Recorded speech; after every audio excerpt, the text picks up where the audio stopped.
Oi, pessoal, tudo bem com vocês? Hoje eu vou falar sobre impressionismo e pós-impressionismo. O impressionismo foi uma tendência das artes que se originou na França em meados do século XIX, entre 1860 e 1880. Essa vertente teve um papel muito importante para a renovação da arte do século XX, sendo a grande propulsora das chamadas vanguardas europeias, e foi para o universo cultural um marco importante em direção à arte moderna. Os artistas impressionistas estavam muito interessados nos efeitos óticos que a luz proporciona. Por isso, a maioria de suas telas eram pintadas ao ar livre. Isso conferia às obras leveza e luminosidade. O termo que dá nome ao movimento surgiu a partir de uma crítica à obra Impressão, Nascer do Sol, de Claude Monet. A intenção era capturar as tonalidades que os objetos refletiam segundo a iluminação solar em determinados momentos do dia. Esse movimento foi um divisor de águas para a pintura. Seus artistas não se prendiam mais aos ensinamentos do realismo acadêmico. E podemos dizer que os artistas impressionistas foram os primeiros artistas modernos. Os principais artistas impressionistas foram Claude Monet, Edouard Manet, Auguste Renoir e Edgar Degas. E a última exposição impressionista foi mais ou menos em 1886.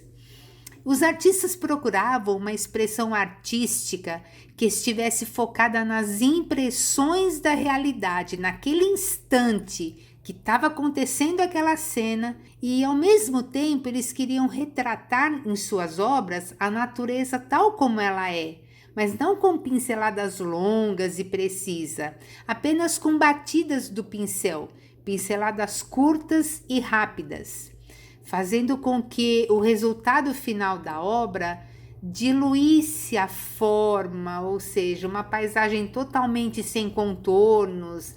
Um exemplo disso que eu estou falando é a obra do artista impressionista também, Camille Pissarro, onde as construções, como vocês podem ver, a rua e tudo e todos que se encontram nessa cena se encontram, parece que dissolvidos, misturados com a luz das cores e das pinceladas, perderam suas formas exatas.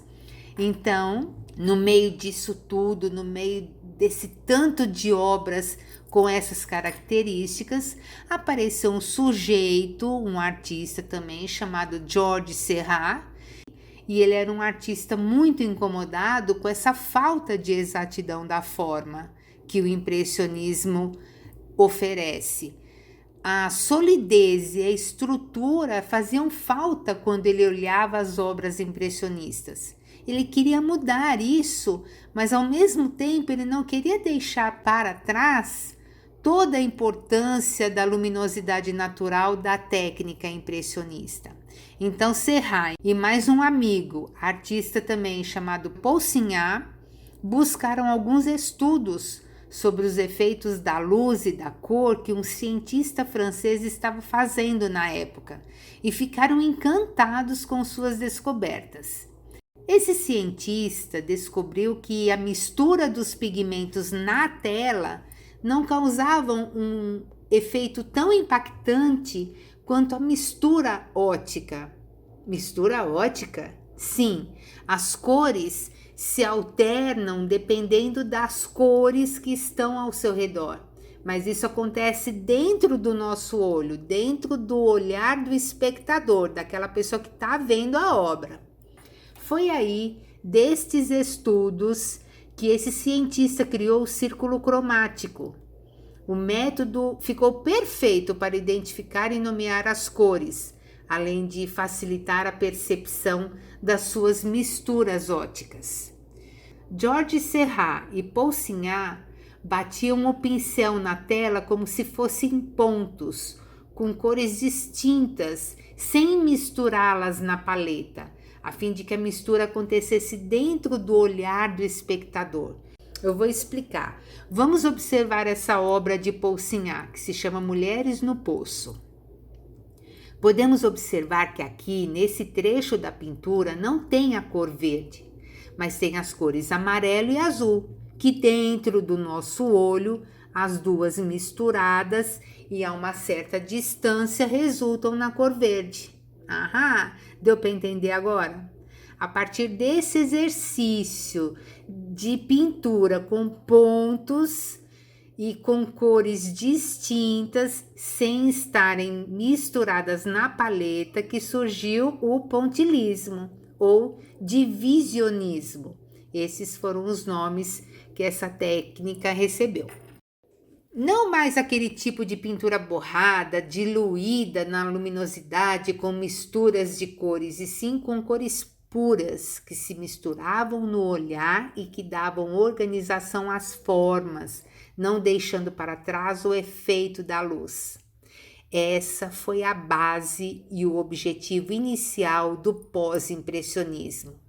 Vou repetir: cores puras que se misturavam no olhar e que davam organização às formas, não deixando para trás o efeito da luz. Essa foi a base e o objetivo inicial do pós-impressionismo. Uma pintura significativa que ilustra bem essa transição de impressionismo para pós-impressionismo é a obra de Georges Seurat, pintada de 1884 a 1886 e que foi intitulada Tarde de Domingo. Por que essa obra é de transição entre os dois movimentos? Vamos ver aqui os aspectos impressionistas. Retrata uma paisagem, uma cena de lazer, que é do impressionismo, e a luz natural do ar livre, muito bem representada também, porque nós podemos ver a luz do sol, um sol forte, atravessando as pessoas e as árvores do parque. Impressionistas. Os aspectos pós-impressionistas são as formas mais claras e bem estruturadas, nada com a impressão de estarem diluídas, derretendo ou borradas. Apesar de não terem uma linha de contorno, elas nos dão a impressão de serem bem nítidas ao olhar. Então fica uma cena, uma figura mais organizada, mais bem entendida quando a gente olha. E os artistas pós-impressionistas foram Georges Seurat, Paul Signac, Van Gogh e Paul Gauguin. Agora vamos para a nossa atividade.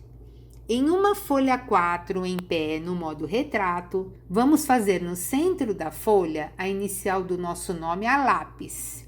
Vamos fazer com uma linha bem clarinha porque vamos apagá-la mais tarde. Depois que eu desenhei a forma da letra inicial do meu nome, vou cobri-la com pontos.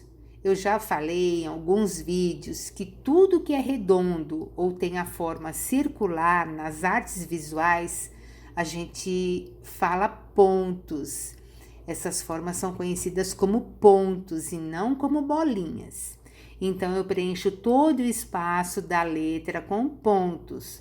Pontos grandes, pontos médios, pontos pequenos, pontos de tamanhos diversificados e variados. Pontos bem feitos, com linhas cuidadosas, deixando as formas bem redondinhas e bem feitinhas. Depois que eu preenchi tudo, vou apagar a linha feita a lápis e vou colorir os pontos com as cores que eu mais gosto, que são as cores do arco-íris. Você colore os seus pontos com as cores que você mais gosta. No fundo, o trabalho será apenas com a tonalidade do grafite. Pode ser o lápis 6B, pode ser o lápis 8B. Se você não tem nenhum desses dois lápis com esse grafite maior, você pode usar o seu lápis de escrever normal, de 2B. Eu peguei um objeto redondo e preenchi todo o espaço do fundo com pontos bem maiores dos pontos que usei dentro da minha inicial. Mas você pode fazer os pontos grandes como eu fiz, ou pode também fazer os pontos do tamanho que você quiser, gente.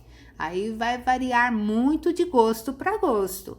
Eu quis os meus pontos grandes, você faz do do tamanho que você quiser. Apenas as cores do fundo, que poderão ser apenas de grafite, e no máximo um contorno de canetinha preta ou lápis de cor preto. Então, vou repetir. Os pontos da letra são coloridos. Não pode ter a cor preta aí na letra. E os pontos do fundo não podem ser coloridos. Eles têm que ser com grafite e no máximo uma canetinha preta ou um lápis de cor preto. Entendido? Vou dar uma sombreada aqui usando o esfuminho. Se você não tiver esfuminho e gostar do efeito, esse efeito meio borrado que o grafite dá, você pode esfumar com o dedo mesmo, assim como eu estou fazendo. Então, temos um efeito borrado no fundo, que nos lembra o borrão, entre aspas, impressionista, com pontos organizados, deixando a forma bem perfeita, sem nenhuma linha delineadora e que nos remete ao pós-impressionismo. Veja agora os trabalhos dos meus alunos.